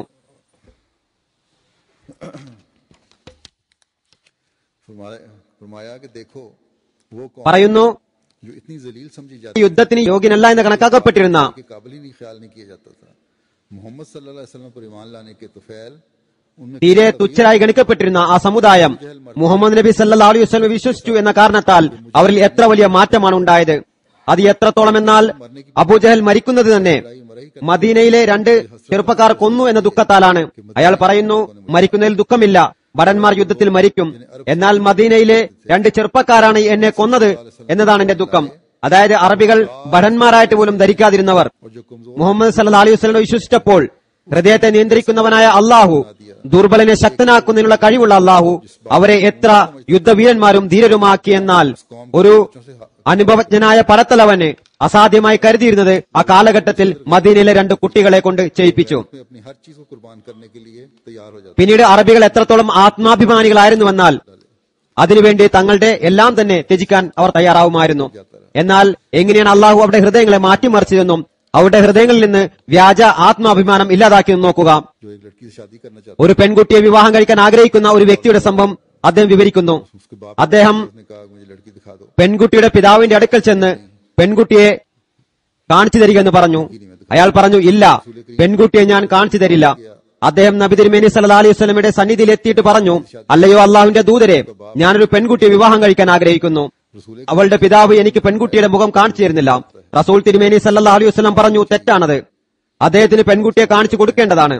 तुमने इनकार പിന്നീട് അദ്ദേഹം അവിടെ എത്തി വീണ്ടും പറഞ്ഞു, പെൺകുട്ടിയെ കാണിച്ചു തരാൻ പറഞ്ഞപ്പോൾ നിങ്ങൾ നിഷേധിച്ചു. ഞാൻ ഈ വിവരം നബി തിരുമേനി സല്ലല്ലാഹു അലൈഹി വസല്ലമയോട് പറഞ്ഞപ്പോൾ നബി തിരുമേനി സല്ലല്ലാഹു അലൈഹി വസല്ലം പറഞ്ഞു, നിക്കാഹ് വേളയിൽ പെൺകുട്ടിയെ കാണുന്നത് അനുവദനീയമാണ്. मगर मैं तुम्हें പിതാവ് പറഞ്ഞു, അനുവദനീയമായിരിക്കാം, എന്നാൽ ഞാൻ നിനക്ക് കാണിച്ചു തരുന്നതല്ല, നീ മറ്റെവിടെ നിന്നെങ്കിലും വിവാഹം ആലോചിക്കുക लड़की अंदर बैठी हुई എന്ന് ആത്മാഭിമാനത്തോടെ പറഞ്ഞു. जो ही उसने അകത്തിരുന്ന് പെൺകുട്ടി ഇതെല്ലാം കേൾക്കുന്നുണ്ടായിരുന്നു. ഇത് കേട്ട ഉടനെ തുറന്ന മുഖവുമായി പുറത്തു വന്നു. क्या कहते हैं എന്നിട്ട് പറഞ്ഞു, പിതാവേ, നിങ്ങൾ എന്താണ് ചെയ്യുന്നത്? നിക്കാഹിന് മുമ്പ് പെൺകുട്ടിയെ കാണുന്നത് അനുവദനീയമാണെന്ന് നബി സല്ലല്ലാഹു അലൈഹി വസല്ലം പറയുമ്പോൾ നിങ്ങൾ എങ്ങനെയാണ് നിഷേധിക്കുക? लगी लो मैं तुम्हारे പിന്നീട് ആ യുവാവിനോട് പറഞ്ഞു, ഞാനിതാ നിങ്ങളുടെ മുമ്പിൽ നിൽക്കുന്നു, मुझे देखने की जरूरत കണ്ടുകൊള്ളുക. ആ യുവാവ് പറഞ്ഞു, എനിക്ക് കാണേണ്ട ആവശ്യമില്ല, അള്ളാഹുവിനെയും അവന്റെ ദൂതനെയും ഇത്തരത്തിൽ അനുസരിക്കുന്ന പെൺകുട്ടിയെയാണ് എനിക്കിഷ്ടം. बजाहिर ചുരുക്കത്തിൽ എപ്രകാരമാണ് അറബുവാസിയുടെ ഹൃദയത്തെ പ്രത്യക്ഷത്തിൽ ഭൗതിക ആദരവുകളെ ത്യജിക്കുന്നതിനായി റസൂൽ തിരുമേനി സല്ലല്ലാഹു അലൈഹി വസല്ലം തയ്യാറാക്കിയതെന്ന് നോക്കുക. അള്ളാഹുവിന്റെയും അവന്റെ റസൂലിന്റെയും കൽപ്പനകൾ എന്താണെന്നല്ലാതെ അവർക്ക് മറ്റു ലക്ഷ്യമുണ്ടായിരുന്നില്ല. ഭൗതിക ഭരണത്തിന് ഹൃദയത്തെ മാറ്റാൻ സാധിക്കില്ല. ഹൃദയങ്ങളെ അള്ളാഹുവാണ് മാറ്റുന്നത്. खुदा के हुक्म के मतहत ഭീരു അള്ളാഹുവിന്റെ കൽപ്പനയാൽ ധീരനായി മാറുന്നു. ധീരൻ അള്ളാഹുവിന്റെ കൽപ്പനയാൽ ഭീരുവായി മാറുന്നു. ലുബ്ധൻ അള്ളാഹുവിന്റെ കൽപ്പനയാൽ ഉദാരമതിയായി മാറുന്നു. ഉദാരമതി അള്ളാഹുവിന്റെ കൽപ്പനയാൽ ലുബ്ധനായി മാറുന്നു. बन जाते हैं खुदा के हुक्म के അജ്ഞൻ അള്ളാഹുവിന്റെ കൽപ്പനയാൽ പണ്ഡിതനായി മാറുന്നു. പണ്ഡിതൻ അള്ളാഹുവിന്റെ കൽപ്പനയാൽ അജ്ഞനായി മാറുന്നു. ഒരു സമുദായത്തെ സംബന്ധിച്ച് അതിനെ നശിപ്പിക്കാൻ അള്ളാഹു കൽപ്പന നൽകുമ്പോൾ അതിലെ പണ്ഡിതന്മാർ അജ്ഞരായി മാറുന്നു, बुज़दिल हो जाते हैं। അതിലെ ധീരർ ഭീരുക്കളായി മാറുന്നു, അതിലെ ഉദാരമതികൾ ലുബ്ധരായി മാറുന്നു, അതിലെ ശക്തർ ദുർബലരായി മാറുന്നു. एक फैसला करता എന്നാൽ ഏതെങ്കിലും സമുദായത്തെ സംബന്ധിച്ച് അതിനെ ഉയർത്താൻ തീരുമാനിച്ചാൽ അതിലെ ദുർബലർ ധീരരായി മാറുന്നു, അതിലെ അജ്ഞർ പണ്ഡിതന്മാരായി മാറുന്നു, അതിലെ ലുബ്ധർ ഉദാരമതികളായി മാറുന്നു, അതിലെ വിഡ്ഢികൾ വിവേകികളായി മാറുന്നു. സ്വന്തം ജീവിതത്തിൽ ഇത്തരത്തിലുള്ള ഉദാഹരണങ്ങൾ ധാരാളം കണ്ടിട്ടുണ്ട്. फरमाते हैं कि अहमदियों में भी हमने देखा പറയുന്നു, एक शख्स इखलास के साथ അഹമ്മദികളിലും നാം കണ്ടിട്ടുണ്ട്. ഒരു വ്യക്തി ആത്മാർത്ഥതയോടെ അഹമ്മദിയാകുന്നു. അയാൾ നിരക്ഷരനും അജ്ഞനുമായിരുന്നു. എന്നാൽ അഹമ്മദിയായ ഉടൻ തന്നെ എത്ര കണ്ട് സംസാരിക്കുന്നുവെന്നാൽ വലിയ വലിയ മൗലവിമാരും അദ്ദേഹത്തോട് സംസാരിക്കുന്നതിന് ഭയക്കുകയും ഒഴിഞ്ഞു മാറുകയും ചെയ്യാൻ തുടങ്ങുന്നു. कि बाज इल्म वाले आदमी ചില അറിവുള്ളവർ അഹമ്മദ്യത്തിൽ പ്രവേശിക്കുകയും അവിടെ ഹൃദയത്തിൽ അഹമ്മദ്യത്തിനോട് ആത്മാർത്ഥ ഇല്ലാത്ത കാരണത്താൽ അനഹമ്മദിയായിരുന്ന സമയത്ത് ദീനീ വിജ്ഞാനത്തിൽ നിന്നും അജ്ഞരായിരുന്നത് പോലെ തന്നെ അജ്ഞരായി തുടരുന്നതായും നാം കണ്ടിട്ടുണ്ട്. घायल हुआ करते थे, जिससे साफ पता लगता है कि हमारा ഇതിൽ നിന്നും സ്പഷ്ടമാകുന്നത് നമ്മുടെ അറിവ് സ്വന്തമല്ല, മറിച്ച് അള്ളാഹുവിനാൽ നൽകപ്പെട്ടതാണ്. बहादुरी अपनी नहीं, നമ്മുടെ ധീരത സ്വന്തമല്ല, മറിച്ച് അള്ളാഹുവിനാൽ നൽകപ്പെട്ടതാണ്. നമ്മുടെ ത്യാഗങ്ങൾ സ്വന്തമല്ല, മറിച്ച് അള്ളാഹുവിനാൽ നൽകപ്പെട്ട തൗഫീഖിന്റെ പരിണിത ഫലമാണ്. അഥവാ അത് അള്ളാഹുവിനാൽ നൽകപ്പെട്ട ധീര അല്ലായിരുന്നുവെങ്കിൽ, അഥവാ അള്ളാഹുവിനാൽ നൽകപ്പെട്ട उसका इखलास से क्या അറിവല്ലായിരുന്നുവെങ്കിൽ, അഥവാ അത് അള്ളാഹുവിനാൽ നൽകപ്പെട്ട ശൗര്യമല്ലായിരുന്നുവെങ്കിൽ അതിന് ആത്മാർത്ഥതയുമായി എന്ത് ബന്ധമാണുള്ളത്? അതിന് സ്വഭാവമായും പരിശ്രമമായും വ്യക്തിപരമായ പ്രയത്നങ്ങളുമായിട്ടായിരുന്നു ബന്ധമുണ്ടാകേണ്ടത്. ഭൗതികതയിൽ നിന്നും അജ്ഞരായ ഭൗതികരിലും ആത്മാർത്ഥതയുള്ളവരായി നാം കാണുന്നു. അദ്ദേഹം നൽകിയ आपने मिसाल दी है। ഒരു ഉദാഹരണത്തിന് സംക്ഷിപ്തം ഞാൻ കേൾപ്പിക്കാം. पीरा एक शख्स हुआ करता था जो ഹദ്രത്ത് മസീഹ് മൗഊദ് അലൈഹി സ്വലാത്തു വസ്സലാമിന്റെ സേവകനായിരുന്ന പീര എന്നു പേരുള്ള ഒരു വ്യക്തി ഉണ്ടായിരുന്നു. समझ ബുദ്ധിമാന്ദ്യമുള്ള വ്യക്തിയായിരുന്നു. അഹമ്മദിയത്ത് എന്താണെന്ന് മനസ്സിലാക്കാനുള്ള കഴിവില്ലായിരുന്നു. लगाव था, ഹദ്രത്ത് മസീഹ് മൗഊദ് അലൈഹി സ്വലാത്തു വസ്സലാമിന് उसको छोड़ गए थे। അദ്ദേഹത്തിനോട് വ്യക്തിപരമായ ബന്ധമുണ്ടായിരുന്നു. അദ്ദേഹത്തിന്റെ മാതാപിതാക്കൾ രോഗിയായ അവസ്ഥയിൽ ചികിത്സക്കായി മസീഹ് മൗഊദ് അലൈഹി സ്വലാത്തു വസ്സലാമിന്റെ അടുത്ത് വിട്ടുപോയതായിരുന്നു. അദ്ദേഹത്തെ മസീഹ് മൗഊദ് അലൈഹി സ്വലാത്തു വസ്സലാം അദ്ദേഹത്തെ ചികിത്സിച്ചു, ശരിയായി. അദ്ദേഹം വരാന്തയിൽ കിടക്കുമായിരുന്നു. കുടുംബക്കാർ തിരിച്ചു കൊണ്ടുപോകാനായി വന്നപ്പോൾ എന്നെ ചികിത്സിച്ച ആളുടെ കൂടെ തന്നെ താമസിക്കുന്നതാണ്, हज़रत मसीह अलैहि सलाम की നിങ്ങളുടെ കൂടെ വരുന്നതല്ല എന്ന് പറഞ്ഞു. വരാന്തയിൽ ഇരിക്കുമായിരുന്നു. മസീഹ് മൗഊദ് അലൈഹി സ്വലാത്തു വസ്സലാമിന്റെ സന്ദേശങ്ങൾ കൊണ്ടുവരിക, അതിഥികൾക്ക് ഭക്ഷണം എത്തിക്കുക തുടങ്ങിയ ജോലികളാണ് ചെയ്തിരുന്നത്. എന്നാൽ നമസ്കരിക്കില്ലായിരുന്നു. നമസ്കരിക്കാതെ ഇവിടെ തന്നെ ഇരിക്കുകയാണെങ്കിൽ ചിലർക്ക് തെറ്റിദ്ധാരണയ്ക്ക് കാരണമായി തീരും, നമസ്കരിക്കുക എന്ന് ഹദരത്ത് ഖലീഫ അവൽ പറയുമായിരുന്നു. खैर उसको बड़ा അവസാനം പറഞ്ഞ് മനസ്സിലാക്കി ഒരു ദിവസം 5 നേരം നമസ്കാരത്തിനായി പോയി. 5 नमाजें पढ़ने के लिए चला गया। इस अरसे में जब नमाज पढ़ रहे थे, പള്ളിയിൽ നമസ്കരിച്ചു കൊണ്ടിരുന്ന സമയത്ത് അകത്തു നിന്നും ഒരു സ്ത്രീ जो अंदर से खातून खाना അതിഥികൾക്കായി ഭക്ഷണം കൊണ്ടുവന്നു. आवाज नहीं पहुंची, വിളിച്ചപ്പോൾ മറുപടി കേട്ടില്ല. तो അതിനാൽ ഉച്ചത്തിൽ പറഞ്ഞു, दी कि खाना लेके जाओ नहीं तो मैं शिकायत करूंगी तुम्हारी। ഭക്ഷണം കൊണ്ടുപോവുക, അല്ലെങ്കിൽ ഞാൻ നിങ്ങളെക്കുറിച്ച് പരാതിപ്പെടുന്നതാണ്. അപ്പോൾ നമസ്കാരത്തിലായിരുന്നു, അത്തഹിയാത്തിൽ ഇരിക്കുകയായിരുന്നു. ആ ഇരുത്തത്തിൽ തന്നെ അദ്ദേഹം ആ ശബ്ദം കേട്ടപ്പോൾ അവിടെ നിന്ന് ഉച്ചത്തിൽ आवाज दी उन्होंने कि ठहर जा, നിൽക്കൂ, पढ़ लवा। അത്തഹിയാത്തിന് ശേഷം വരാം എന്ന് വിളിച്ചു പറഞ്ഞു. हालत थी उनकी दिमागी हालत की। ഇതായിരുന്നു അദ്ദേഹത്തിന്റെ മാനസികാവസ്ഥ.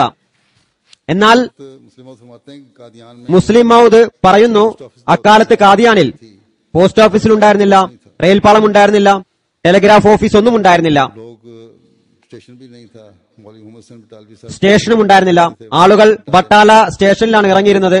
മുഹമ്മദ് ഹുസൈൻ സാഹിബ് ബട്ടാലവിയുടെ അവിടെ സ്റ്റേഷനിൽ ചെന്ന് ആളുകളെ കാദിയാനിൽ പോകരുത്, നിങ്ങളുടെ ഈമാൻ നഷ്ടപ്പെടുമെന്ന് सारा दिन स्टेशन പറഞ്ഞ് കബളിപ്പിക്കുമായിരുന്നു. ഒരിക്കൽ അയാൾക്ക് ദിവസം മുഴുവനും സ്റ്റേഷനിൽ കറങ്ങി നടന്നിട്ട് ഒരു ഇരയെയും കിട്ടിയില്ല.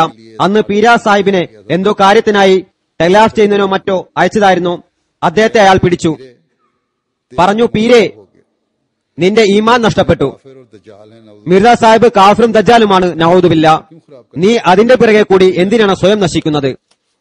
उन्होंने इससे पूछा പീര അയാളുടെ വാക്കുകൾ കേട്ടുകൊണ്ടിരുന്നു. അയാൾ മുഴുവനും പറഞ്ഞു കഴിഞ്ഞപ്പോൾ ചോദിച്ചു, कि बताओ मेरी बात പീര, എന്റെ വാക്കുകൾ ഇഷ്ടപ്പെട്ടോ? പീര പറഞ്ഞു, മൗലവി സാഹിബ്, मुझे ना ഞാൻ നിരക്ഷരനും അജ്ഞനുമാണ്. എനിക്ക് അറിവോ കാര്യങ്ങൾ മനസ്സിലാക്കാനുള്ള കഴിവോ ഇല്ല. എന്നാൽ ഞാൻ മനസ്സിലാക്കുന്ന ഒരു കാര്യമുണ്ട്. समझता हूँ, और वो ये कि मैं साल से അതെന്തെന്നാൽ വർഷങ്ങളായി കമ്പി സന്ദേശം എടുക്കുന്നതിനും മറ്റുമായി ഞാനിവിടെ വരുന്നുണ്ട്. स्टेशन पर आकर എപ്പോഴും നിങ്ങൾ സ്റ്റേഷനിൽ വന്ന് ആളുകളെ കാദിയാനിലേക്ക് പോകുന്നതിൽ നിന്നും വിലക്കുന്നതായി ഞാൻ കാണാറുണ്ട്. ഈ പരിശ്രമത്തിനിടയിൽ നിങ്ങളുടെ എത്ര ചെരുപ്പുകൾ തേഞ്ഞു പോയിട്ടുണ്ടാകും. പക്ഷേ മൗലവി സാഹിബ്, നിങ്ങളുടെ വാക്ക് ആരും ശ്രദ്ധിക്കുന്നില്ല. മിർസ സാഹിബ് ആണെങ്കിൽ കാദിയാനിൽ ഇരിക്കുന്നു. आखिर कोई എന്നിട്ടും ജനങ്ങൾ അദ്ദേഹത്തിലേക്ക് ആകർഷിക്കപ്പെടുന്നു. അവസാനം ഈ വ്യത്യാസത്തിൽ എന്തോ ഉണ്ട്. लतीफ और सही जवाब നോക്കുക, ഇത് എത്ര മനോഹരവും നേരായതുമായ മറുപടിയായിരുന്നു. आती थी, कोई कुछ नहीं आती थी। അദ്ദേഹത്തിന് തെളിവൊന്നും അറിയില്ലായിരുന്നു. ये कुदरती എന്നാൽ ഇത് അള്ളാഹു പീര സാഹിബിനെ പഠിപ്പിച്ചു കൊടുത്ത പ്രകൃതിദത്തമായ മറുപടിയായിരുന്നു. പറയുന്നു, ताला अपने बंदों और अपने साथ ताल्लुक അള്ളാഹു തന്റെ ദാസർക്കും താനുമായി ബന്ധം പുലർത്തുന്നവർക്കും ചിലപ്പോൾ इंसान की अकल दंग हो മനസ്സിലാക്കി കൊടുക്കുന്ന കാര്യത്തിൽ മനുഷ്യബുദ്ധി അമ്പരന്നു പോകുന്നു. കാരണം അള്ളാഹുവിന്റെ പക്കൽ എല്ലാം ഉണ്ട്. और जिस चीज की कमी हो वो उसके पास എന്തിന്റെയെങ്കിലും കുറവുണ്ടെങ്കിൽ അത് അവന്റെ പക്കൽ ഉണ്ടാകും. तो उसके पास मौजूद है। ബുദ്ധിയുടെ കുറവുണ്ടെങ്കിൽ അവന്റെ പക്കലുണ്ട്. ശൗര്യത്തിന്റെ കുറവുണ്ടെങ്കിൽ അവന്റെ പക്കലുണ്ട്. ഔദാര്യത്തിന്റെ കുറവുണ്ടെങ്കിൽ അവന്റെ പക്കലുണ്ട്. ആരോഗ്യത്തിന്റെ കുറവുണ്ടെങ്കിൽ അവന്റെ പക്കലുണ്ട്. അഭിമാനത്തിന്റെ കുറവുണ്ടെങ്കിൽ അവന്റെ പക്കലുണ്ട്. സമ്പത്തിന്റെ കുറവുണ്ടെങ്കിൽ അവന്റെ പക്കലുണ്ട്. എല്ലാത്തിന്റെയും ഖജനാവ് അള്ളാഹുവിന്റെ പക്കലുണ്ട്. അവൻ ഈ ഖജനാവിൽ നിന്ന് മനുഷ്യൻ അമ്പരന്നു പോകുമാറ് തന്റെ ദാസർക്ക് നൽകുന്നു.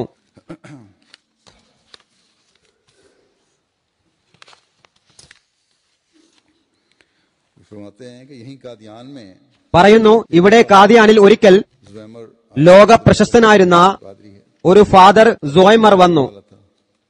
वहाँ അമേരിക്കക്കാരനായിരുന്നു. साले का एडिटर भी था। അവിടുത്തെ ഒരു വലിയ പ്രചാരണ മാസികയുടെ എഡിറ്ററുമായിരുന്നു. ലോകം മുഴുവനുമുള്ള ക്രിസ്തീയ പ്രചാരണ സമൂഹത്തിൽ ഉന്നതമായ സ്ഥാനവും ഉണ്ടായിരുന്നു. അദ്ദേഹം കാദിയാനെ കുറിച്ചും കേട്ടിരുന്നു. ഇന്ത്യയിൽ വന്നപ്പോൾ മറ്റ് സ്ഥലങ്ങൾ കണ്ടതിനു ശേഷം കാദിയാനിലും വന്നു. एक और पादरी का അദ്ദേഹത്തോടൊപ്പം डॉक्टर ഗാർഡനാം എന്നു പേരുള്ള മറ്റൊരു പാദ്രിയും ഉണ്ടായിരുന്നു. ഡോക്ടർ ഖലീഫ റഷുദ്ദീൻ സാഹിബ് മർഹൂം मात दिखाए ജീവിച്ചിരിക്കുന്ന സമയമായിരുന്നു അത്. അദ്ദേഹം അവരെ കാദിയാനുള്ള എല്ലാ സ്ഥലങ്ങളും കാണിച്ചു കൊടുത്തു. എന്നാൽ പാദ്രി സാഹിബിന് बाज नहीं आ सके। തന്റെ കുത്തുവാക്ക് പറയുന്നതിൽ നിന്നും വിട്ടുനിൽക്കാൻ കഴിയുമായിരുന്നില്ല.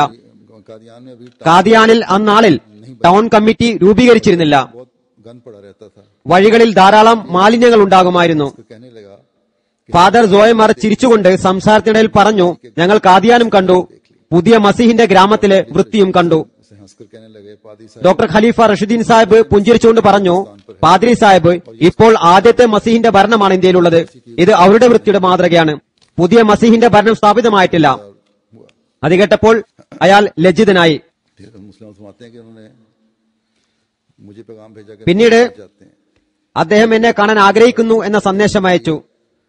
ആരോഗ്യം തൃപ്തികരമായിരുന്നില്ല, എന്നാലും ഞാൻ കാണുകയുണ്ടായി. പാദ്രി സോമർ പറഞ്ഞു, ഞാൻ ഒന്ന് രണ്ട് ചോദ്യങ്ങൾ ചോദിക്കാൻ ആഗ്രഹിക്കുന്നു. ഞാൻ പറഞ്ഞു, പറഞ്ഞാലും.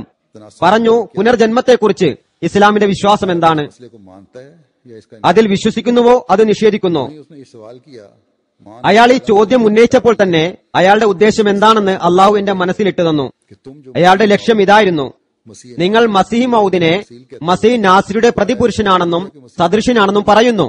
അപ്പോൾ അതിന്റെ അർത്ഥം മസീഹ് നാസിരുടെ ആത്മാവ് इतना सुख हुआ അദ്ദേഹത്തിൽ വന്നെന്നാണോ നിങ്ങൾ വിശ്വസിക്കുന്നത്? അങ്ങനെയാണെങ്കിൽ ഇത് പുനർജന്മമായി. പുനർജന്മം ഖുർആന്റെ അധ്യാപനത്തിന് വിരുദ്ധമാണ്. ഞാൻ ചിരിച്ചുകൊണ്ട് പറഞ്ഞു, പാദ്രി സാഹിബ്, നിങ്ങൾക്ക് തെറ്റുപറ്റി. മിർസ സാഹിബിൽ മസീഹ് നാസിയുടെ ആത്മാവ് വന്നു എന്ന് ഞങ്ങൾ വിശ്വസിക്കുന്നില്ല. മറിച്ച് ഞങ്ങൾ മസീഹ് നാസിയുടെ സദൃശനാണെന്ന് പറയുന്നത് കൊണ്ടുള്ള വിവക്ഷ, അദ്ദേഹം മസീഹ് നാസിയുടെ സ്വഭാവത്തിലും ആത്മീയതയിലും വിഭൂഷിതനായിക്കൊണ്ടാണ് വന്നത് എന്നാണ്. जवाब दिया ഞാൻ ഈ മറുപടി നൽകിയപ്പോൾ അയാൾ പറയുന്നു, नहीं बताया कि मेरा ये എന്റെ ചോദ്യം ഇതാണെന്ന് ആരാണ് പറഞ്ഞത്? सवाल तो और तरह था इनडायरेक्ट। ചോദ്യം ഇൻഡയറക്റ്റ് ആയി മറ്റു രീതിയിലായിരുന്നു. मेरा मंशा यही मालूम എന്തായാലും किस तरह कहते हैं താങ്കൾ എങ്ങനെയാണ് മറുപടി പറയുക എന്നതായിരുന്നു എന്റെ ലക്ഷ്യമെന്ന് പറയുകയുണ്ടായി. പിന്നീട് क्या तुम्हारा താങ്കളുടെ രണ്ടാമത്തെ ചോദ്യം എന്താണെന്ന് ചോദിച്ചു.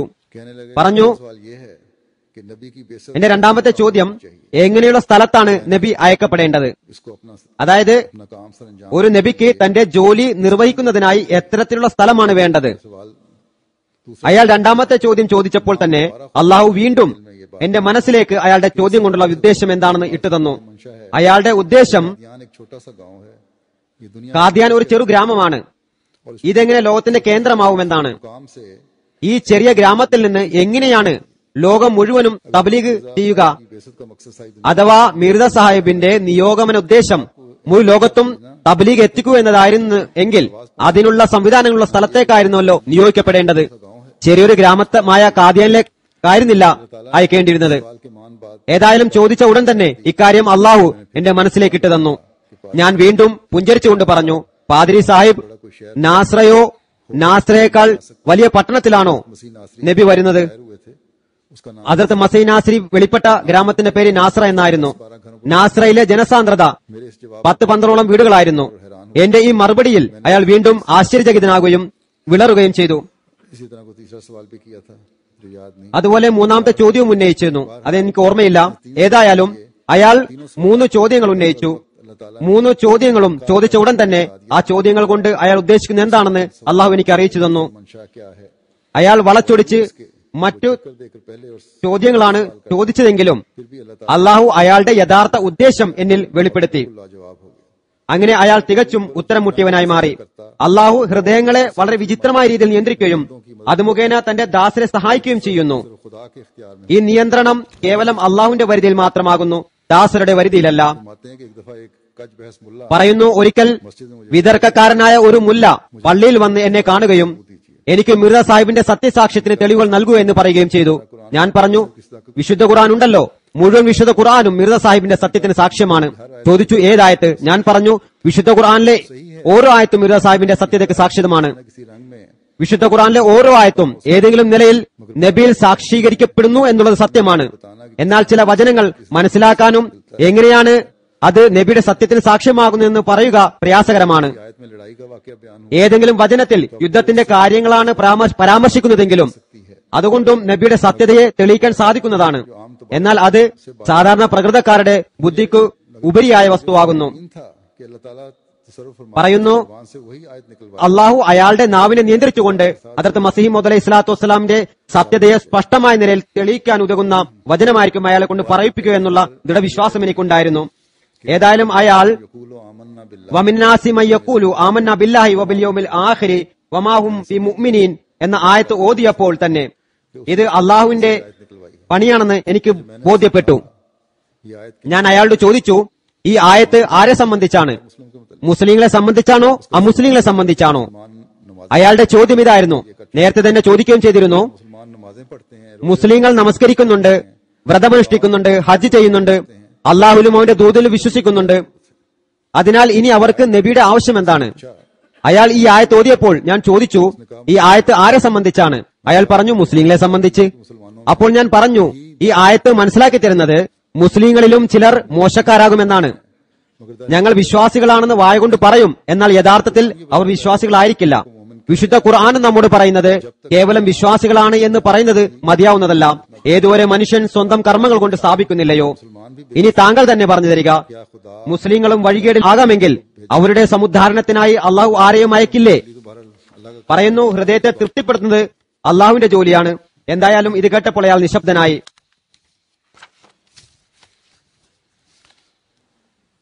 छोड़ता हूँ फिर आप फरमाते हैं आखिर में കുറച്ചു ഭാഗം വിടുകയാണ്. അവസാനത്തിൽ അദ്ദേഹം പറയുന്നു, അള്ളാഹുവിൽ നിന്നാണ് ഇതെല്ലാം വരുന്നത്.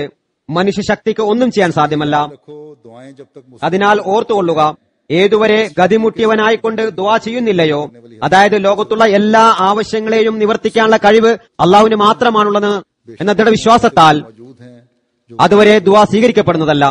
അള്ളാഹു നൽകിയതിൽ നിന്ന് നൽകുന്നവൻ ലോകത്തുണ്ടെങ്കിലും അവർക്ക് മനുഷ്യന് വസ്ത്രം നൽകാനേ സാധിക്കുകയുള്ളൂ. जो गो खुदा के दिए हुए में से देते हैं അള്ളാഹു നൽകിയതിൽ നിന്നും നൽകുന്നവർ ലോകത്തുണ്ടെങ്കിലും അവർക്ക് മനുഷ്യന് വീട് നൽകാനേ സാധിക്കുകയുള്ളൂ.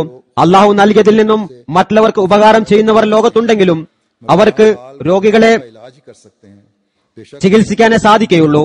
അള്ളാഹു നൽകിയ അറിവുകൊണ്ട് മറ്റുള്ളവരുടെ സംരക്ഷണത്തിനായി സൗജന്യമായി കേസ് വാദിക്കുന്നവർ ലോകത്തുണ്ടെങ്കിലും അവർക്ക് പ്രതിഫലം വാങ്ങാതെ बगैर കേസ് വാദിക്കാനേ സാധിക്കുകയുള്ളൂ. दुनिया का ऐसा नजर नहीं आ सकता जिसके हाथ ഏതായാലും ഈ എല്ലാം തന്നെ കയ്യിലുള്ള ഒരു മനുഷ്യനെയും ലോകത്ത് കാണാൻ സാധിക്കില്ല. ഹൃദയത്തെ മാറ്റിമറിക്കാൻ ഒരു മനുഷ്യനും സാധ്യമല്ല. വികാരാവേശത്തെ മാറ്റിമറിക്കാൻ ഒരു മനുഷ്യനും സാധ്യമല്ല. रूफ में तमाम चीजें हैं ഇത് സർവ്വ വസ്തുക്കളുടെയും നിയന്താവായ അള്ളാഹുവിന് മാത്രമേ സാധ്യമാകൂ. ഹൃദയത്തെയും അതിന്റെ അന്തരാളങ്ങളിലുള്ള വികാരങ്ങളെയും മാറ്റാനുള്ള ശക്തി അവന് മാത്രമേ ഉള്ളൂ. ഏതുവരെ മുസ്തർ ആയിക്കൊണ്ട് ദുആ ചെയ്യുന്നില്ലയോ, ഏതുവരെ നാനാഭാഗത്തു നിന്നും നിരാശനായിക്കൊണ്ട് അള്ളാഹുവിൽ പൂർണ്ണ വിശ്വാസം അർപ്പിച്ചുകൊണ്ട് ദുആ ചെയ്യുന്നില്ലയോ, അതുവരെ ദുആ സ്വീകരിക്കപ്പെടുന്നതല്ല. की जाए ഈ നിലയിൽ ദുആ ചെയ്യുമ്പോൾ അള്ളാഹുവിന്റെ സിംഹാസനം വരെ തീർച്ചയായും അത് എത്തുകയും സ്വീകരിക്കപ്പെടുകയും ചെയ്യുന്നു. ये आपके ഇത് അദ്ദേഹത്തിന്റെ ശൈലിയുടെ ചില ക്ഷണപ്രഭങ്ങളായിരുന്നു ഞാൻ സമർപ്പിച്ചത്. थी बात मैंने पेश की आज इस हवाले से ഇന്ന് ഇത് സംബന്ധമായി ഞാൻ പറയാൻ ആഗ്രഹിക്കുന്നത്, अगर हमने हालात को बदलना ഇന്നും അഥവാ നമുക്ക് അവസ്ഥയിൽ പരിവർത്തനം വരുത്തണമെങ്കിൽ के आगे झुकना होगा സർവശക്തിയുടെയും ഉടമസ്ഥന്റെ മുന്നിൽ കുനിയേണ്ടി വരും.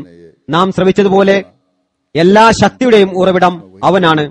तमाम किस्म की मदद उसी से मिल सकती എല്ലാവിധത്തിലുള്ള സഹായവും അവനിൽ നിന്നാണ് ലഭ്യമാകുന്നത്. ഹൃദയത്തെ മാറ്റിമറിക്കുന്നവനും അവനാണ്, ഹൃദയത്തെ നിയന്ത്രിക്കുന്നവനും അവനാണ്, ജനങ്ങളുടെ ശക്തിയെ നിയന്ത്രിക്കുന്നവനും അവനാണ്. അള്ളാഹു നമ്മെ ഇത്തരത്തിൽ ദുആ ചെയ്യുന്നവരാക്കട്ടെ. आज यहाँ हमारे एक बड़े ഇന്ന് ഇവിടെ ഒരു जो शोभा ജനാസ ഉണ്ടാകേണ്ടതായിരുന്നു. UK-യുടെ സിയാഫത്ത് വിഭാഗത്തിൽ പ്രവർത്തിച്ചിരുന്ന നമ്മുടെ ഒരു ആത്മാർത്ഥ പ്രവർത്തകനായിരുന്ന ബഹുമാനപ്പെട്ട അസീം സാഹിബ് 2-3 ദിവസം മുമ്പ് വഫാത്തായി. ഇന്നാലില്ലാഹി വന്നാലൈഹി റാജിഊൻ. उनका होना था അദ്ദേഹം മുമ്പ് ഒരു നീണ്ടകാലം ജർമ്മനിയിലും പ്രവർത്തിച്ചിരുന്നു.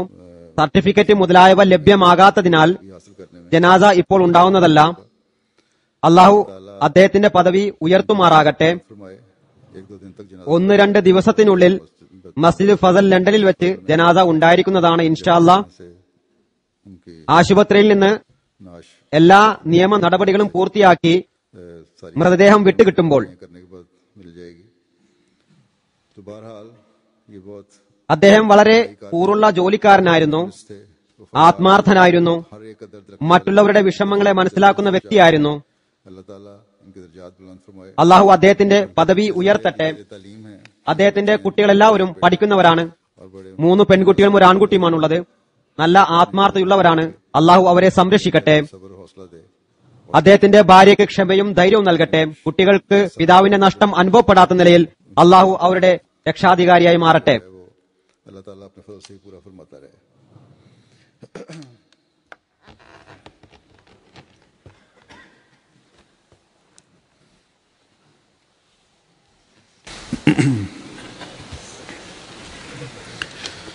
الحمد